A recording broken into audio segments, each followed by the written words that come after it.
বৈকুণ্ঠ পায়ন কুকনি গদতি নিপতি সম্পত্তি শুনা যেন কথা ভৈল কৃষ্ণৰ আদেশে কান্দনে তো দাৰুকে দ্বাৰকা কজেবে গৈল বৈকুণ্ঠক লাগি পয়া নকৰিবে খোজনতে জগ নিবাস সেহি বেলাৱাসী তিদশ দেৱতা ৰহিলা জুৰিয়া কাষ দেৱ সিদ্ধ ঋষি আখিলা হৰিষি ব্ৰহ্মাক বেৰহি চুকি কৃষ্ণ গুণগান কৰণত কীৰ্তন তালকৰ তাল থুকি পাৰ্বতী সহিতে আখি পশুপতি সন্তোষে কৃষ্ণ কচায় বজাৱে ডম্বৰু জগতৰ গুৰু নাচনত গুণব নাই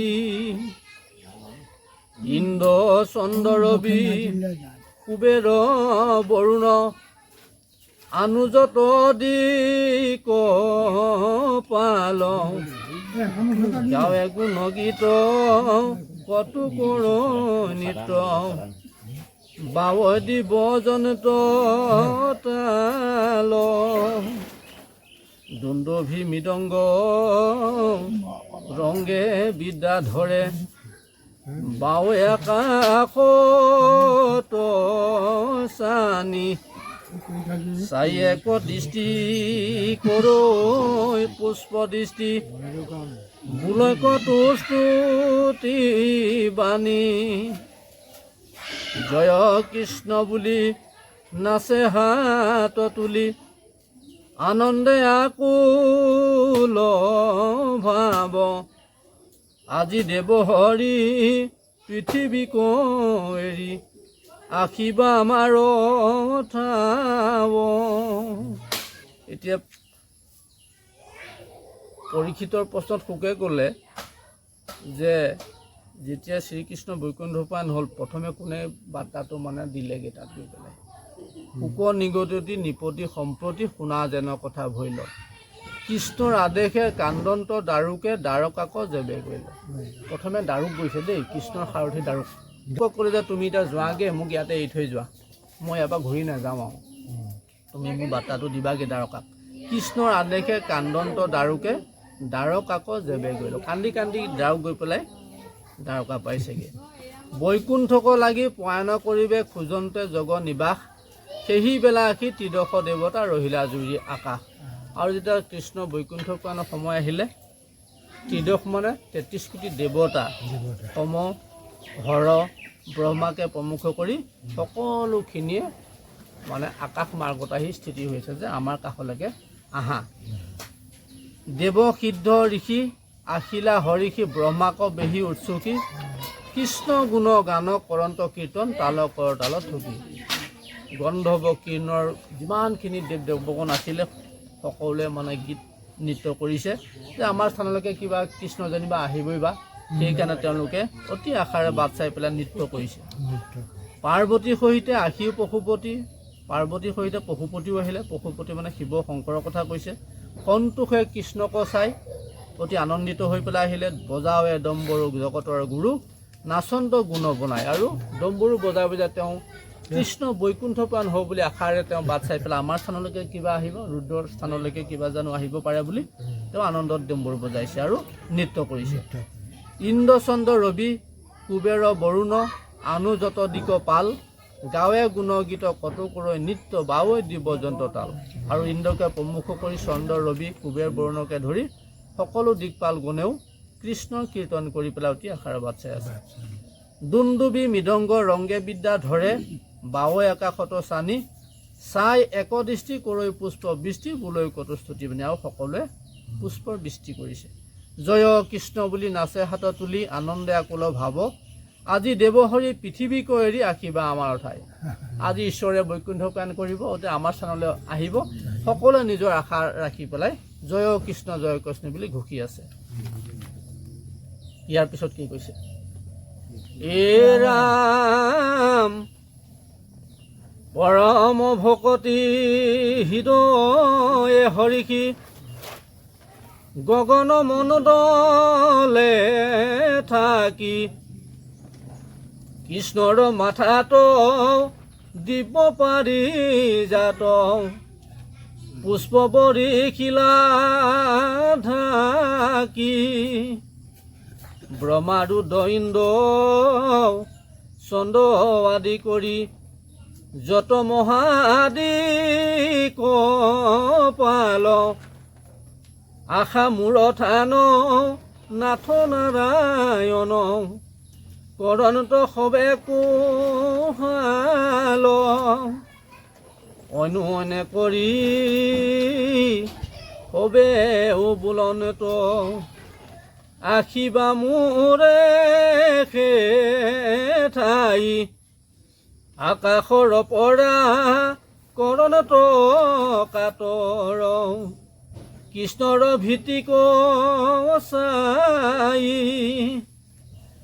হেন শুনি হৰি চাইলা চক্ষু মেলি ওপৰ কতুলি মাথ ব্ৰহ্মাই আদি কৰি ত্ৰিদশ দেৱতা দেখিলা কৃষ্ণে সাক্ষাৎ আৰু তেওঁলোকে যেতিয়া কৃষ্ণ যেতিয়া বৈকুণ্ঠ প্ৰাণ হ'ব সেই বাৰ্তাটো পালে প্ৰত্যেকে নিজৰ স্থানলৈ আহিব বুলি আশাৰে বাট চাই আছে ব্ৰহ্মাই ভাবিছে ব্ৰহ্মলোকলৈ আহিব ৰুদ্ৰই ভাবিছে ৰুদ্ৰলোকলৈ আহিব ইন্দ্ৰই ভাবিছে স্বৰ্গলৈ আহিব গতিকে তেওঁলোকে নিজৰ নিজৰ স্থানলৈ আহিব বুলি তেওঁলোকে আনন্দিতভাৱে ৰৈ আছে ওপৰলৈ মাথা তুলি পেলাই কৃষ্ণই চাইছে এ ৰাম কৃষ্ণৰ সদয় দেখি জয় জয় কৰন্ত দেৱতা গণে যত দেৱ মূল কৰে হুলস্থুল আতি মহাৰংগ মনে ব্ৰহ্মাহৰ ইন্দ্ৰ যত দিক পাল কৰয়াতি কোলা হল আমাৰ থানক আশীও কনাথ পবিত্ৰ কৰা কি পাল পাছে জগন্নাথ চপৰাইল মাথ দেৱৰ শুনি কোন দল কাহাকো সিদ্ধান্ত নেদিয়া মাধৱে মুদিলা নেত্ৰ কমল আৰু কৃষ্ণই ওপৰলৈ যেতিয়া মাথা তুলি চালে সকলোকে দেখিলে দেখাৰ পিছত ব্ৰহ্মায়ো মাতিছে নিমন্ত্ৰণ দিছে ৰুদ্ৰই নিমন্ত্ৰণ দিছে সকলোৱে নিমন্ত্ৰণ দিছে আমাৰ স্থানলৈকে আহা কিন্তু দৈৱকী নন্দন কৃষ্ণই কাকো সিদ্ধান্ত নিদিলে পৰম সন্তোষিতভাৱে তেওঁলোকলৈ এক দৃষ্টি দিলে দিয়াৰ পিছত পুনৰ তেওঁ নেত্ৰ বন্ধ কৰিলে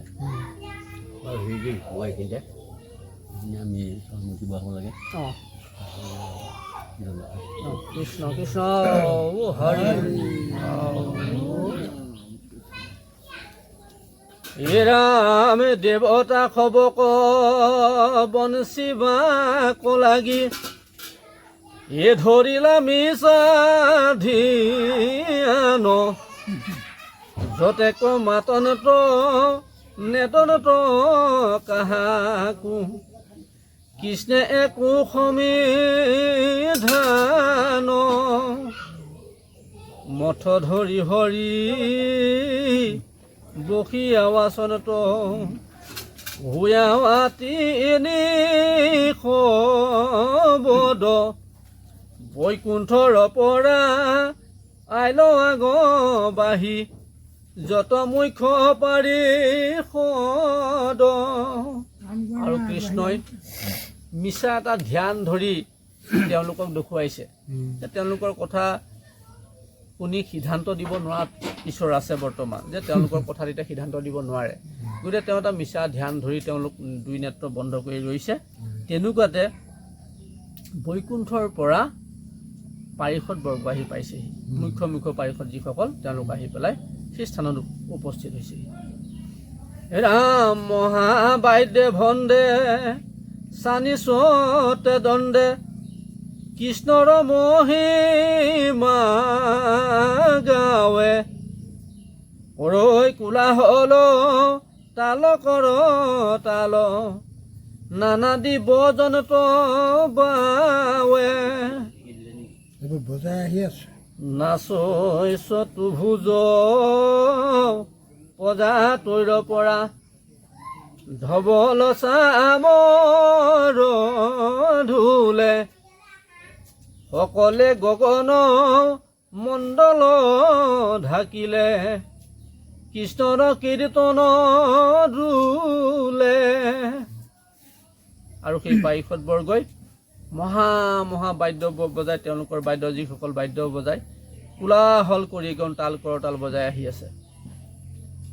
নাচৈ চতুৰ্ভুজ, তেওঁলোকৰ চতুৰ্ভুজ চাৰিখন প্ৰত্যেকৰে হাত আছে। আৰু সেই চতুৰ্ভুজীয়া হাতে নৃত্য কৰিছে, বাদ্য বজাইছে। আৰু প্ৰজা সকলো হৈছে, প্ৰজা তৈৰৰ পৰা ধবল চামৰ ধুলে সকলোৱে গগন মণ্ডলত ঢাকিলে কৃষ্ণৰ কীৰ্তনৰ ৰুলে। আৰু প্ৰজাসকলকো লৈ আহিছে তেওঁলোকে, আৰু ঈশ্বৰৰ কীৰ্তনত গোটেইখন গগন ঢাকি পৰিছে। এ ৰাম শিৰীষ সেউতী চম্পক মালতী পাৰিজাতখিনি চৈ মাথে এৰি পৃথিৱীক বৈকুণ্ঠে যাইবা কওঁ সাজিলা জগত নাথে। আকাশ প্ৰকাশী কৰিলা পয়ান ৰশ্মিৰ পুঞ্জ চুটি লওঁ দেখে কি নেদেখে বিজুলী চতকে বৈকুণ্ঠে গৈ উঠিল। তেওঁলোকে সকলোৱে এটা শব্দ দি পেলাই লিখিব। আৰু তেওঁলোক সকলোৱে তেনেধৰণে বাট চাই থাকোঁতেনেই পাৰিষদ বৰ্গ তাতেই থাকিলে। সকলোৱে নৃত্য কৰি থাকোঁতেনেই কোনো গম নোপোৱাকৈ শিৰীষ সেউতী চম্পক মালতী পাৰিজাত সিঞ্চৈ মাথে তেওঁলোকে সেইখিনি কৰি আছে, পুষ্প বৃষ্টি কৰি আছে। আৰু এই পৃথিৱী এৰি পেলাই ঈশ্বৰৰ নাথে জগন্নাথে কি যাবলৈ সাজু হ'ল। এৰি পৃথিৱীক বৈকুণ্ঠে যাইবা ক সাজিলা জগত নাথে, কেনেকৈ যাব। আকাশ প্ৰকাশী কৰিলা পয়ান ৰশ্মিৰ পুঞ্জ ছুটিলে, এক ৰশ্মি আহিলে, বৃহৎ ৰশ্মি পুঞ্জ আহিলে। দেখে কি নেদেখে, যেনেকৈ বিজুলীৰ পোহৰ পৰিলে একো নেদেখা হৈ পৰে, ফটককৈ চকু চাট মাৰি ধৰে, তেনেকৈ এটা পুঞ্জ আহিলে, ৰশ্মিৰ পুঞ্জ আহিলে। আৰু সেই দেখে কি নেদেখে বিজুলীৰ চতকে বৈকুণ্ঠে গৈ উঠিল। আৰু সেই পুঞ্জতে গৈ, সেই বিজুলীৰ চতকতে গৈ দৈৱকী নন্দন কৃষ্ণ বৈকুণ্ঠ পালেগৈ। এ ৰাম কৃষ্ণৰ গাঁৱৰ ৰশ্মি লাগি আখি ব্ৰহ্মায়াদি দেৱ মানে তিৰি মিৰি দেখি অধুমুখে শোবে চৰিলা নিজ বিমানে। আৰু কৃষ্ণক যেতিয়া দেখা নেদেখা অৱস্থাতে তেওঁ কৃষ্ণ অন্তৰ্ধান হৈ গ'ল, তেতিয়া সকলোৱে নিজৰ নিজৰ স্থানলৈ, ব্ৰহ্মাই ব্ৰহ্মলোকলৈ, ৰুদ্ৰই ৰুদ্ৰলোকলৈ আৰু ইন্দ্ৰ স্বৰ্গলোকলৈ প্ৰৱেশ কৰিলে। নিজৰ নিজৰ বিমান লৈ তেওঁলোক অধুমুখে নিজ নিজ স্থানলৈ গুচি গ'ল। এ ৰাম চক্ষু ফুটে বুলি আখি ক জমপায়া দুহাতে ধৰিলা মাতি অনন্ত সজাত কেশৱ বকিলা কৰি আতি পৰি পাতি। আৰু যিখন আসন তেওঁ এৰি থৈ আহিছিল অনন্ত শয্যা, সেই আসন আকৌ পুনৰ পৰিপাতি কৰি সেই অনন্ত শয্যাত তেওঁ বিৰাজমান হৈছেগৈ আৰু যি বিজুলীৰ চটক আহিছিলে ৰশ্মিৰ পুঞ্জ আহিছিলে ব্ৰহ্মাকে প্ৰমুখ কৰি হৰকে প্ৰমুখ কৰি ৩৩ কোটি দেৱতাই নিজৰ চকুবিলাক ফুটে বুলি দুই হস্ত ধৰি পেলাই সেই চকুবিলাক নেত্ৰবিলাক বন্ধ কৰি ৰাখিলে এ ৰাম দেখিয়া প্ৰভুক উৎসুকে পৰিয়া প্ৰণামিলা লক্ষ্মী মাৱে কটু কালে লাগ পায়া জানতি বাক লাগিলা স্বামীৰ পাৱে বহুত দিনৰ মূৰত বহুত দিন মানে কিমান দিন ১২৫ বছৰ মৃত্যু লোকত দাপৰ যুগত ১২৫ বছৰ দৈৱকী নন্দন কৃষ্ণই লীলা কৰিছিলে ১২৫ বছৰ লীলা কৰিছিলে প্ৰথমে তেওঁ পুতনাকে ধৰি একেবাৰে ২৪টা অসুৰ মেইন অসুৰকে মাৰি চানুমুষ্টিকে ধৰি জৰাসন্ধ প্ৰমুখে কৰি কংসলৈকে চানুমুষ্টিকলৈকে সকলো দুষ্ট দৈত্যক নাশ কৰি শেষত একে মহাভাৰতৰ যুদ্ধ লগাই ১৮ লক্ষ সেনা মৰাৰ পিছত তেওঁ একেবাৰে লাষ্টত পণ্ডক আছিলে পণ্ডককো শেষ কৰি ১২৫ বছৰ পিছত তেওঁ বৈকুণ্ঠ প্ৰয়াণ হৈছে ১২৫ বছৰ পিছত আই লক্ষ্মীয়ে পুনৰ দেখা পাইছে দেখিয়া প্ৰভুক উৎসুকে পৰিয়া প্ৰণামিলা লক্ষ্মী মাৱে বহুত দিনৰ মূৰত লগ পাইছে আৰু অতি উৎসাহেৰে উৎসুকে প্ৰণাম কৰিছে লক্ষ্মী মাৱে আহি কটু কালে লাগ পায়া ঝান্তি বাক লাগীয়া স্বামীৰ পয় বহুত দিনৰ মূৰত আজি স্বামীৰ শুশ্ৰূষা কৰিবলৈ পাব স্বামীৰ ২ চৰণ আজি তেওঁ স্পৰ্শ কৰিবলৈ সেই আশাৰে তেওঁ আজি অতি উৎসুকে তেওঁ আসন পৰিপাতি কৰি দিছে এ ৰাম মুখ্য পাৰিষদে উপাসী চৌপাশে নম্ৰভাৱে তুতি বোলে মাথাৰ ওপৰে চেত্ৰ ছত্ৰ তুলি ধবল চামৰে ধুলে কৃষ্ণক দেখিতে কৰে আয়াজাত চতুৰ্ভুজ নাচানি ঈশ্বৰ আগত পৰিদণ্ডৱতে ৰৰে কৃষ্ণ জয় বাণী বৈকুণ্ঠবাসীৰ ভৈল মহোৎসৱ মিলিল মহাসম পদ ৰংগে ঠাৱে ঠাৱে গুণগীত গাৱে বজাৱে ৫০০ বদ আৰু ইমান দিনৰ মূৰত কৃষ্ণক পুনৰ পাইছে নাৰায়ণ স্বৰূপে সেইকাৰণে মুখ্য পাৰিষদবৰ্গৰ প্ৰমুখে বৈকুণ্ঠবাসীসকলে জয় কৃষ্ণ বুলি ৰোল কৰিছে আৰু তেওঁলোকৰ যি পঞ্চমুখী পঞ্চশংখ আছে সেই পঞ্চশংখ সকলোৱে বজাইছে গুণগীত কৰিছে সকলোৱে নাচিছে ৰংগ কৰিছে হে ৰাম ব্ৰহ্মাপতি মুখে দেৱশ বুদুখে পৰি আছে কটু বেলি সন্ধুক্ষণ হৈয়া উঠি আহি পাছে নিহালন চক্ষু মেলি আৰু তেতিয়া যে তেওঁলোকে নিজৰ নিজৰ বিমানত পৰি আছিলে চকু মুদি পেলাই নিজৰ নিজৰ বিমানলৈ গুচি আহিছিলে তেতিয়া এতিয়া অলপ দেৰি পিছত তেওঁলোকে কি কৰিছে সন্দুক্ষণ হৈয়া উঠি আহি পাছে নিহালন্ত চকু মেলি এতিয়া ভালকে আকৌ চকু মেলি চাইছে আকৌ কিবা দেখো নেকি বুলি কৃষ্ণৰ গতি নেদেখিয়া দেৱে আচৰিত হৈয়া আছে কৃষ্ণক এক প্ৰশংসা কৰিয়া গৈলন্ত স্বৰ্গক পাছে আৰু এতিয়া চাৰিওফালে চাইছে যে কোনো নাই এতিয়া কৃষ্ণ নাই অন্তৰ্ধান হ'ল একো নাই এতিয়া খালী শূন্য হৈ আছে সেইকাৰণে এতিয়া পুনৰ স্বৰ্গলৈ গুচি গ'লগৈ কৃষ্ণে এদিলাতে পৃথিৱী মণ্ডল অধৰ্মে জুৰি ৰৈল সেয়া শ্ৰীধৰ্ম ধীতি সত্য সহস্ৰ নীতি কৃষ্ণৰ লগতে গৈল স্বধৰ্ম আচাৰ সবা কুখেদায়া পাপে লৈল সামৰাজ পৃথিৱী শূন্য একো নাথাকিল একে হৰি নাম বাজ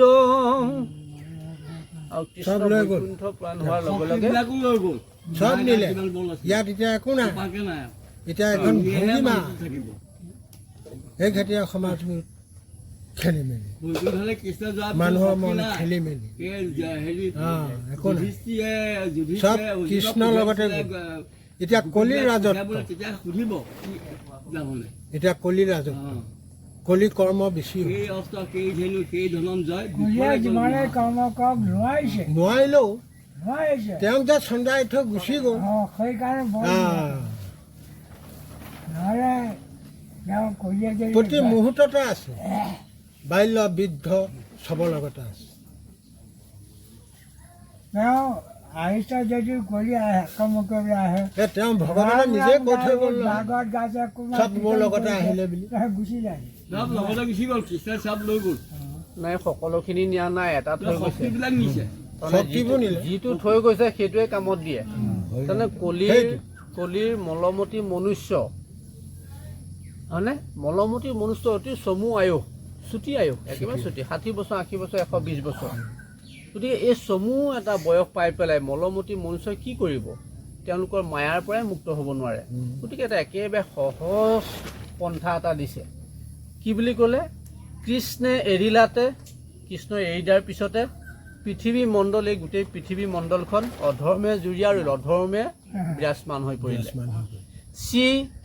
চি মানে তেজ শক্তি চি মানে তেজ শক্তি পৰাক্ৰম এতিয়া আমাৰ চি শক্তি আমাৰ গাঁওখনলৈকে লক্ষ্য কৰক বা অসমৰ মানুহলৈকে লক্ষ্য কৰক ভাৰতলৈ লক্ষ্য কৰক আছে জানো তেনেকুৱা চি দ্বাপৰ যুগৰ কোনোবা এজনৰ লগত অৰ্জুন নকুল সহদেৱৰ লগত মিলাব পৰা আছে জানো সেই কথাটো কৈছে মানে চি মানে শক্তি পৰাক্ৰম ঐশ্বৰ্য বিভূতি এইসকলৰ কথা সেই শক্তি নাই ধৰ্ম নাই ধীতি মানে আচাৰ 8 প্ৰকাৰ আচাৰ কি 8 প্ৰকাৰ আচাৰ মানে কি সদাচাৰ অন্ন শয়ন বাক গমন শৌচ হয়নে কায় এনেকৈ এই 8 প্ৰকাৰৰ ধীতি সদাচাৰ আছে সেয়া নাই এতিয়া সত্য নাই শৌচ নাই নীতি নাই কৃষ্ণৰ লগতে গৈল শ্ৰীধৰ্ম ধীতি সত্য শৌচ নীতি কৃষ্ণৰ লগতে গৈল গোটেইখন অধৰ্মে বিৰাজমান হৈ পৰিলে আৰু কৃষ্ণ বৈকুণ্ঠ পুৰাণৰ লগে লগে ধৰ্ম শ্ৰী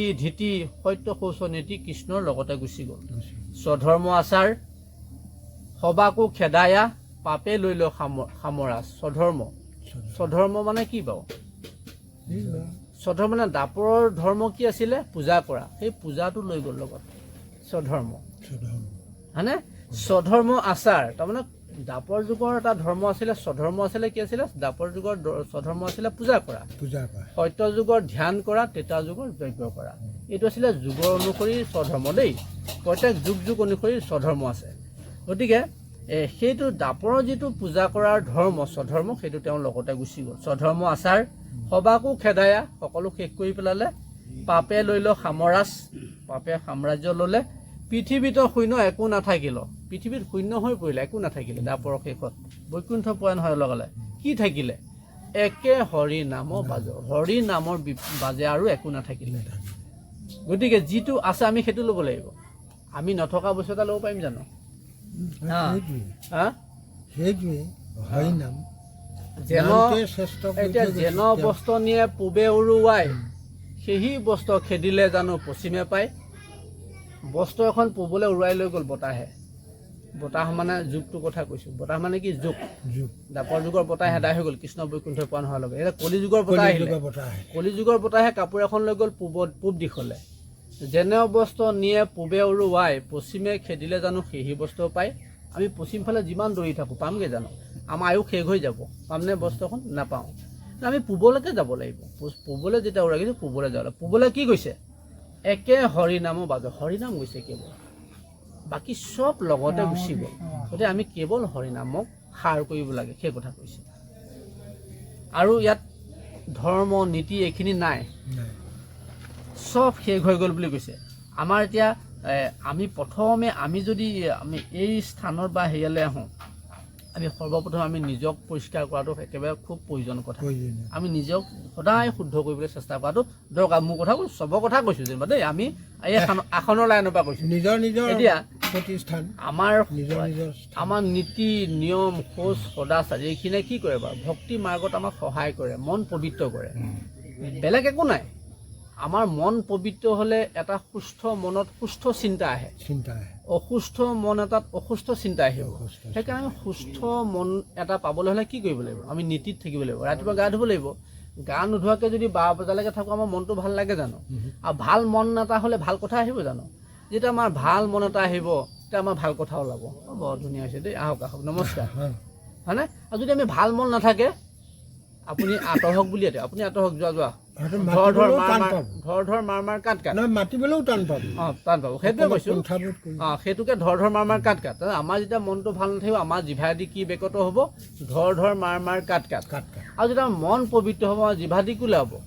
আহক বহক নমস্কাৰ ওলাব গতিকে সেইটো যে বাক সদাচাৰ এই সদাচাৰখিনি আমাক লাগিব কায় সদাচাৰ আমাৰ কায় সদাচাৰ মানে আমাৰ দেহটো সুস্থ লাগিব আমাক খুব সুন্দৰকৈ পৰিষ্কাৰকৈ ৰাখিব লাগিব আমাৰ কথাখিনি সুন্দৰ হ'ব লাগিব শয়ন সদাচাৰ আমি শুব নাজানো বুলি কৈছে গুৰুজনাই আমি শুওঁতেনে কৃষ্ণ বুলিও ক'বলৈ পাহৰি যাওঁ তো আমি শুব সময়ত এবাৰ হ'লেও কৃষ্ণ বুলি ক'ব লাগে পৰোঁতে পিছলিতে কাহোঁতে যেতিয়া নহওক আমি এবাৰ কৃষ্ণ বুলি ক'ব লাগে সেই নীতিখিনি আমাক লাগিব সেইখিনি হৈছে শৌচ নীতি আৰু এইখিনি কি বুলি কৈছে কৃষ্ণৰ লগতে গুচি গ'ল বুলি কৈছে এইখিনি নালাগে এতিয়া মানে কলিযুগত এইখিনি নহ'লেও চলিব বুলি কৈছে কিন্তু কেনেকৈ চলিব কোনজনক চলাব এতিয়া তাতো এটা কথা আছে নহয় তেওঁ একো নহ'লে চলিব পাৰিবনে ইন্ধন নহ'লে চলিব জানো কি লাগিব তেওঁক এতিয়া তেওঁক হৰিনাম লাগিব যিজনে হৰিনামক সাৰ কৰি ল'লে তেওঁকহে একো নালাগে তাৰমানে হৰিনামক সাৰ কৰাজনে ভুল কৰিব জানো কেতিয়াবা তেওঁ কেতিয়াও অন্যায় নকৰে তেওঁ অত্যাচাৰ কেতিয়াও নকৰে হিংসা কেতিয়াও নকৰে তেওঁ চুৰ কেতিয়াও নকৰিব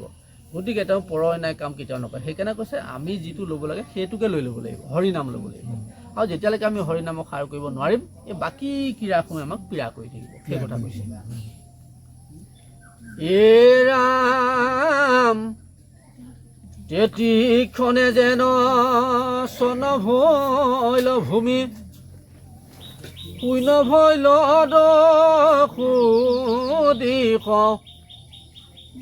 মহন্ত ৰমহা মিলিল বিষাদ দুৰ্জনে কণৈ হৰিষ আৰু কৃষ্ণ বৈকুণ্ঠ পোৱা হোৱাৰ লগে লগে দুৰ্জনসকলে বৰ আনন্দ পাইছে হয়নে এতিয়া কৃষ্ণ নাই গতিকে সজ্জন নাই সজ্জন নাথাকিলে দুৰ্জনৰ উৎপাত বাঢ়িবই সজ্জনলৈ ভয় কৰে তাৰমানে কি বাৰু সজ্জনে যদি অভিশাপ দিয়া লাগি যায় দুৰ্জনে অভিশাপ দিলে নালাগে সেইকাৰণে সজ্জনসকললৈ দুৰ্জনসকলে ভয় কৰে সেইকাৰণে আমাক সজ্জনৰ সং ল'বলৈ কৈছে কলিযুগত সেইটো এক মহত্ব সজ্জনৰ সং ল'ব লাগে দুৰ্জনৰ সং আপুনি যেতিয়া তেতিয়াই পাব কিন্তু জীৱৰ দুৰ্ভেদ্য পাশ সংগক কহয় কিন্তু দুৰ্জনৰ সং তেজিবে লাগে জীৱৰ দুৰ্ভেদ্য আমাৰবিলাক প্ৰত্যেকে একো জীৱ নহয় জানো আমি কিন্তু কি জীৱ মনুষ্য জীৱ এতিয়া মনুষ্য জীৱসকলক কি বুলি কৈছে বাৰু জীৱৰ দুৰ্ভেদ্য পাশ সংগক কহয় বৰ দুৰ্ভেদ্য বুলি কৈছে আপুনি বাকী চব পাব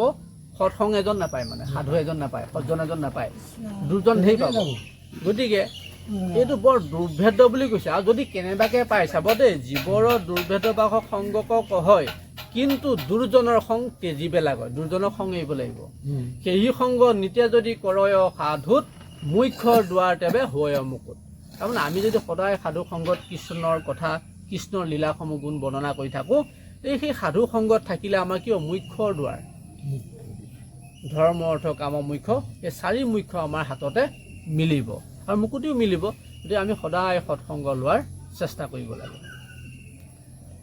এ ৰাম কৃষ্ণৰ বিয়োগে অগনি উধাই পাৰন্ত পৃথিৱী গেৰি হা প্ৰাণনাথ কৰিলা অনাথ মোক কৈ কৈ গ'লা এৰি এবেশে বিধৱা ভৈলো মই আৱে কতনো পাব সঞ্চিত ধ্বজ বজ যাব চৰণৰ খোজে আজি সে ভৈলো বঞ্চিত। সজ্জনসকলে পৃথিৱীত বাগৰি বাগৰি কান্দিছে, হা পাননা তুমি আজি ক'ত এৰি থৈ গ'লা। আমি আজি বিধৱা হ'লোঁ, তোমাৰ সেই ধ্বজ বজ জব অংকুশ পদ্ম সেই পঞ্চচিহ্ন আমি আৰু ক'ত পাম। ঈশ্বৰৰ চৰণত সেই পঞ্চচিহ্ন থাকে, সেই পঞ্চচিহ্ন বিৰাজমান হৈ থাকে, ধ্বজ বজ অংকুশ। এই চৰণ আজি এই পৃথিৱীত নাই, গতিকে তুমি বৈকুণ্ঠ প্ৰাণ হ'লা। গতিকে দুৰ্জনে এতিয়া এই দুৰ্জনে পিৰিবই পৃথিৱী এতিয়া, গতিকে আমি তোমাক আৰু ক'ত পাম। সেই পাননাথ তুমি ক'লৈ গ'লা, আমাক বিধৱা কৰি থৈ গুচি গ'লা। হে ৰাম কলি চাণ্ডালৰ হাতত পৰিলোঁ, পাইলে মোক দুখে এহি বুলি ভূমি কান্দৈ হুমা হুমি আতি খলতো মুখে। আৰু পৃথিৱী আহে হুমা হুমিকে কান্দিছে, হুক হুকাই কান্দিছে, আজিৰ পৰা তোমাক আৰু ক'ত পাম। কলিয়ে মোক গ্ৰাস কৰিব এতিয়া, তুমি কেনি গুচি গ'লা। কলিৰ হাতত পৰিলোঁ আজি মই, মহা দুখত পৃথিৱী আয়ে চকু পানী টুকিছে। এ ৰাম শুনা সভা পদ ভাগৱত পদ বিপদৰ ধুমকেতু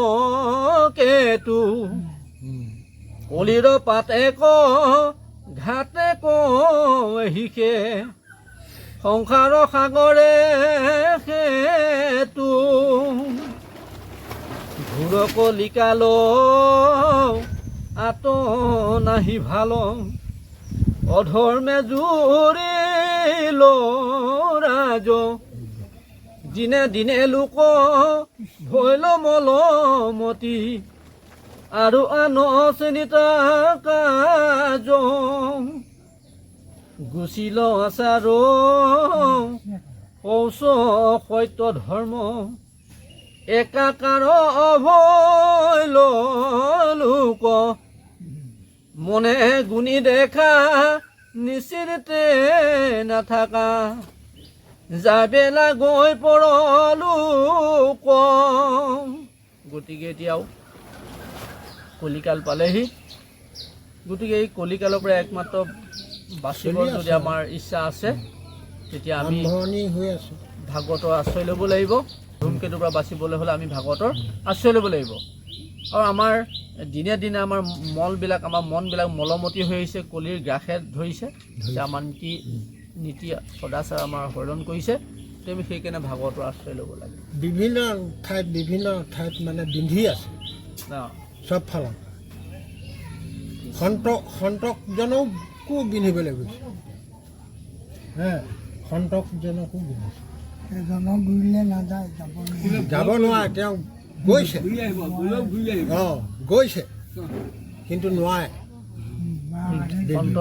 সন্তজনৰ ওচৰলৈ নাযায়। কুকুৰে কৰিলা বিয়া বাঘৰ জীয়াৰী দেখিয়া ভালুক গৈলা ঘৰৰ বাৰী এৰি। কুকুৰ মানে জীৱৰ কথা কৈছে দেই। যিটো জীৱই এই মৃত্যু লোক, এইখন মৃত্যু লোক দেই, ইয়াত মৃত্যু হয় নহয়। এই মৃত্যু লোক মানে কি, ইয়াত জৰা মৃত্যু আছে, জন্ম মৃত্যু আছে মানে। গতিকে এই মৃত্যু লোকৰ যিটো জীৱই, কুকুৰ মানে জীৱ, কুকুৰে কৰিলা বিয়া মানে সম্পৰ্ক। যিটো জীৱই নামৰ লগত বাঘৰ জীয়াৰী মানে নামৰ লগত সম্পৰ্ক কৰিলে, তাৰমানে কলি যুগত যিটো জীৱই নামৰ লগত সম্পৰ্ক কৰিলে দেখিয়া ভালুক গৈলা ঘৰৰ বাৰী এৰি। ঘৰ মানে এখন ঘৰৰ কথা কৈছে দেই। এই ঘৰখন এৰি পেলাই ভালুক গুচি যাব। ভালুক মানে কলি, গতিকে কলি সেইখন ঘৰত থাকিব নোৱাৰে। ঘৰ এইখন ঘৰ মনুষ্য শৰীৰটোক ঘৰ বুলি কৈছে। মুহুৰ সেৱাৰ যোগ্য মনুষ্য শৰীৰ ইহাকে বোলয় গৃহ জানা মহাবীৰ। মহাবীৰ মানে উদ্ধৱৰ আগত কৈছে, হে উদ্ধৱ তুমি ঘৰ বুলি কোনখন ঘৰক কৈছা? তুমি আজি মই এই যিখন ঘৰ এৰি থৈ গুচি যাম বৈকুণ্ঠলৈ, এই যিখন এৰি থৈ যাম যাবৰ সময়ত কৈছে যে যিখন মই ঘৰ এৰি থৈ যাম এইখন ঘৰ নহয় হে উদ্ধৱ ঘৰ কোনখন? মোহৰ সেৱাৰ যোগ্য মনুষ্য শৰীৰ, মোৰ সেৱাৰ যোগ্য মনুষ্য শৰীৰবিলাক ইহাকে বোলয় গৃহ জানা মহাবীৰ, সেইখনে মোৰ গৃহ। তাৰমানে এই মনুষ্যৰূপী শৰীৰটো গৃহ বুলি কৈছে। এইখন গৃহ নহয়, এইখন নিৰ্দিষ্ট এটা সময়ত ই লয় হ'ব, এটা নিৰ্দিষ্ট সময়লৈকে থাকিব, ই লয় পাব। কাৰণ ই কেৱল আমাৰ কি কয় জিৰণিৰ খোৰাক জন্মাবৰ কাৰণে শিল বালি যেনেকৈ নহওক, টিংপাত হওক খেৰ হওক যিয়ে নহওক, আমি থাকিবৰ কাৰণে জীয়াই থকা দিনকেইটাৰ জিৰণিৰ আমাৰ শৰীৰটোৰ জিৰণিৰ খোৰাক জন্মাবৰ কাৰণেহে আমি সাজি লৈছোঁ। এইখন আমাৰ ঘৰ নহয়। আমি এইখনকে মোৰ ঘৰ বুলি আমাৰ অভিমানত গৰ্বত আমি উঠি বাঢ়ি পৃথিৱীক বেলেগ যে দ্বিতীয় প্ৰাণী আছে সেই কথা আমি পাহৰি পেলাওঁ। হয়নে বাৰু কথাটো? আমি দ্বিতীয়জনক পাহৰি পেলাইছোঁ। মোৰ ইমান শ্ৰদ্ধালাই ঘৰ, কোন তোমাৰ সেইটো ঘৰ? তোমাৰ সেইটো ঘৰে নহয়, এইটো শিল বালি। এইটো ঘৰ নেকি? এইটো শিল বালি ইটা ৰদ। তুমি এনেকৈ ক'ব পাৰা যে এইখিনি শিল বালি ইটা মই আনি পেলাই ইয়াত থৈ দিছোঁ, থৈহে দিছে। কাৰণ তেওঁ সদায় থাকিব জানো তাত? তেওঁ সদায় নাথাকে। গতিকে ঘৰ কোনখন? আচল ঘৰ এইখন ঘৰ। এইখন ঘৰ, এই যিখন ঘৰ, এইখন ঘৰত কেতিয়াও কলি নাথাকে। কেতিয়া নাথাকিব বাৰু? যেতিয়া আমি সম্পৰ্ক কৰিম কাৰ লগত? নামৰ লগত। ইয়াক কৈছে নাই? কলি যুগত কেৱল নাম সাৰ, নামৰ লগত যেতিয়া যিটো জীৱই সম্পৰ্ক কৰিব কেতিয়াও কলি থাকিব নোৱাৰে, সেই কথা কৈছে। সম্পৰ্ক এ ৰাম কেতিখনে ধৰ জমৰ কিঙি কৰে, ঐ তই বা মিলে মৰণ, কৃষ্ণত বিনাই আন গতি নাই, জানিয়া লৈ শৰণ। এতিয়া কোনে নোলোৱাকৈ আছে ন? শৰণটো সকলোৱে ল'লোঁ আমি, হয়নে? সকলোৱে লৈছে। এতিয়া শৰণ মানে কি? স শব্দই সৰ্বশৰীৰ। স শব্দটোৱে কি বুলি কৈছে? সৰ্বশৰীৰ, আমাৰ গোটেই শৰীৰটোৰ কথা কৈছে। ৰ শব্দই এই গোটেই শৰীৰটোৰ ৰমন, কাক ৰমন কৰাৰ কথা কৈছে? ন শব্দই আনন্দক ৰমন কৰা কৈছে। আনন্দ কি বাৰু? আনন্দ হৈছে ঈশ্বৰ। আমাৰ আনন্দ এই মুহূৰ্ত আছে, এই মুহূৰ্ত নাই। আমাৰ আনন্দ সদায় থাকে জানো? আমি দেখুৱাই পেলাই হাঁহিছোঁ আজি। প্ৰকৃত আনন্দ আমাৰ আছেনে? যদি প্ৰকৃত আনন্দ আছে আপোনাৰ লগত ঈশ্বৰ আছে। আনন্দ ঈশ্বৰ। সেইকাৰণে ঈশ্বৰৰ আন এটা নাম সচ্চিদানন্দ, পৰমানন্দ। বুজি পালে কথাটো? সেইকাৰণে গতিকে শৰণৰ হৈছে স শব্দই কৈছে, স শব্দই সৰ্বশৰীৰ, ৰ শব্দই ৰমন, ন শব্দই আনন্দ। আৰু আনন্দৰ কোনো সংজ্ঞা নাই। আনন্দৰ লগত আনন্দ আপুনি বিয়োগ কৰি দিয়ক, আনন্দ ওলাব। আনন্দৰ লগত আপুনি আনন্দ যোগ কৰক, আনন্দ ওলাব। আনন্দক আমি দলিয়াই পেলাই দিয়ক, আনন্দ ওলাব। গতিকে আনন্দ হৈছে সাগৰ, যেনেকৈ লোণ মিলাই দিলে সাগৰ আৰু লোণৰ মাজত কোনো পাৰ্থক্য নাথাকে। আনন্দ সাগৰ ডুব যিজন গৈ আছে, কলি যুগৰ যিজন আনন্দ সাগৰ ডুব গৈ আছে, তেওঁকে কৈছে শৰণ। সেয়া হৈছে শৰণ। এতিয়া শৰণ মানে আশ্ৰয়, যিজনে এবাৰ ল'লে আৰু হেৰুৱাবলৈ নাই। শৰণ মানে লোৱা। শৰণ কোনো কাকো দিব নোৱাৰে, শৰণ সদায় ল'ব পাৰে। শৰণ কোনো দিব নোৱাৰে, শৰণ সদায় লোৱা বস্তু, শৰণ দিব নোৱাৰে। যিজনে ল'লে আৰু তেওঁ নেৰে। এতিয়া আমি শৰণ লৈছোঁ জানো? প্ৰকৃতাৰ্থত যদি লৈছোঁ সেইখিনিকে শৰণ বুলি কৈছে। আমি যদি তেনেকুৱা শৰণ লৈছোঁ, কেতিখনে ধৰৈ জমৰ কিং কৰে, ক'তৈ বা মিলে মৰণ, কৃষ্ণত বিনাই আন গতি নাই, জানিয়া লৈও শৰণ। কাৰ শৰণ লোৱাৰ কথা কৈছে? কৃষ্ণত শৰণ লোৱাৰ কথা কৈছে। আৰু কৃষ্ণক যিজনে শৰণ ল'লে তেওঁ কেতিয়াও বিপদত নপৰে, সেই কথা কৈছে। এ ৰাম দুখৰ সাগৰ যদি কলিটো, আছো আছে মহাগুণ, কেৱলে কৃষ্ণৰ কীৰ্তন কৰণতে, উপজয় সমস্তে পুণ্য। অতি সকলোতকৈ 4টা যুগৰ ভিতৰত কলি যুগটোত আমি মনুষ্য শৰীৰ বা আমাৰ পৰম পুৰুষক উদ্ধাৰ কৰাৰ সহজ উপায় 4টা যুগৰ ভিতৰত। কিন্তু আমাৰ ভুল ধাৰণা হৈছে, আমি ভাবোঁ কলি যুগত আমাৰ জীৱ তৰণৰ উপায় একেবাৰে কঠিন। কিন্তু 4টা যুগৰ ভিতৰত একেবাৰে সহজ কলি যুগত আমাৰ জীৱটো মুক্তি কৰাৰ। কিয় সহজ? সত্য যুগত ধ্যান কৰিব লাগে, বহু যুগ পাবও পাৰে, নাপাবও পাৰে। ত্ৰেতা যুগত আপোনাৰ যজ্ঞ কৰিব লাগিব, পাবও পাৰে, নাপাবও পাৰে। দাপৰ যুগত পূজা, পাবও পাৰে, নাপাবও পাৰে। কলিত কেৱল হৰিনাম লওক, সকলো মুক্তি পাবই। কলিত হৰিত শৰণ ল'লে হ'ল। আজিতো ভগৱান আছে ইয়াত বহি, তাত বহিলে ভগৱানৰ লগত আছে, ভগৱানৰ ইয়াতে আছে, ভগৱানৰ সংগতে আছে। অঁ। আখৈ থকা নাই, তোমাৰ অন্তৰতে লুকাই আছে। এতিয়া বেদ পঢ়িব নালাগে কিবা পঢ়িব নালাগে কৃষ্ণ কৃষ্ণ বুলি ক'লেই হয় কিন্তু কৃষ্ণটো যে নহয়গৈ মনুষ্য এইবোৰ নিজৰ হয় আছে শ্ৰৱণ কীৰ্তন কৰে কৰে যত্ৰ যত্ৰ দ্বিতীয় বৈকুণ্ঠ ক্ষেত্ৰ তাকে বোলে সত্ৰ য'ত ঈশ্বৰৰ নাম কথা চলি থাকে সেয়াই হৈছে দ্বিতীয় বৈকুণ্ঠ আৰু সেয়াই হৈছে সত্ৰ আৰু ইয়াতে যিখিনি চলি আছে সেয়াই হৈছে আমাৰ এইখনে যজ্ঞ আমাৰ সাধু সংঘৰ লগত এতিয়া শ্ৰৱণ কীৰ্তন এতিয়া হৈছে। আমাৰ বৰ্তমান কি চলি আছে যজ্ঞ চলি আছে ঈশ্বৰৰ অৰ্থে কৰে যেহিকে কৰ্ম সেহিকে বোলে যজ্ঞ ঈশ্বৰৰ অৰ্থে আমি যিয়ে নকৰোঁ সেইখিনিয়ে হৈছে যজ্ঞ গতিকে ইয়াত আমাৰ যজ্ঞ চলি আছে আৰু এইখনেই হৈছে দ্বিতীয় বৈকুণ্ঠ আৰু এইখনেই হৈছে সত্ৰ গতিকে কৈছে এই স্থানত কেতিয়াও কলি আহিব নোৱাৰে দুখৰ সাগৰ যদি কলি ইটো আছে মহাগুণ দুখৰ সাগৰ হ'ব পাৰে কলি দুখৰ সাগৰ আকৌ দেই গোটেইখনকে মলিয়ন কলি হ'ব পাৰে কিন্তু এটা মহাগুণ আছে কাৰো নাই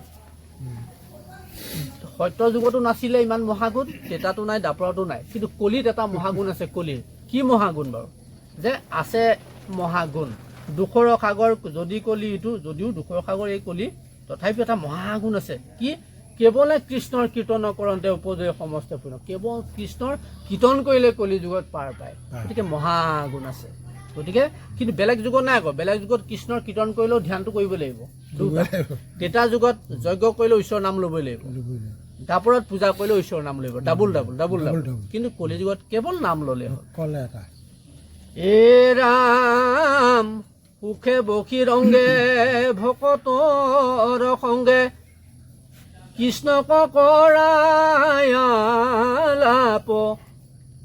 লভিবা মুকুতি তৰিবা ভুকুতি যমৰো যাতনা তাপ এতিয়া আমাৰ এলাহ লাগে কেতিয়াবা এতিয়া নামাতিলেও নহয় নাগলেও নহয় বেয়া পাব এতিয়া যাবলগীয়া হৈছে আহিছোঁ তেনেকুৱা হয় আমাৰ মনটো সেইটো নহয় আমি খোলোচাভাৱে আহিব লাগে নিমন্ত্ৰণ পালেই আমি আহিব লাগে নিমন্ত্ৰণ পোৱা মাত্ৰকেই মনলৈ এটা কথা লৈ হে প্ৰভু সেইদিনাখন যাতে আমাৰ স্বাস্থ্যটো সুস্থ ৰাখে তেতিয়া আপুনি সেই নিমন্ত্ৰণ দিনাখনৰ পৰা এসপ্তাহলৈকে আপোনাৰ স্বাস্থ্য সুস্থ হ'লনে নহ'লে লোকচান নে লাভ হ'ল আপোনাৰ লাভ হ'লনে এসপ্তাহ আপোনাৰ কিবা বেমাৰত পৰিবলগীয়া আছিলে লাভ হ'লনে নহ'ল বেমাৰটো ভাল যদি মতাৰ লগে লগে আমি এনেকৈ ভাবোঁ ইছ ৰাম ইমান কামৰ দিনতে মানুহজনে দিগদাৰ লগালে সেইদিনাখনৰ পৰা আপোনাৰ বেমাৰ আৰম্ভ সকাম পাৰ হৈ যোৱাৰ দিনাৰ পিছৰ পৰা ভাল হৈছে আৰু কামো কৰিব এসপ্তাহ পৰিলে নে দেহা গতিকে সেইকাৰণে কৈছে সুখে বসী ৰংগে সুখে আমাৰ ইয়াত কিবা দুখ পাইছোঁ জানো আমি শিলৰ বোজা এটাতো এনেকৈ দাঙি থকা নাই কিমান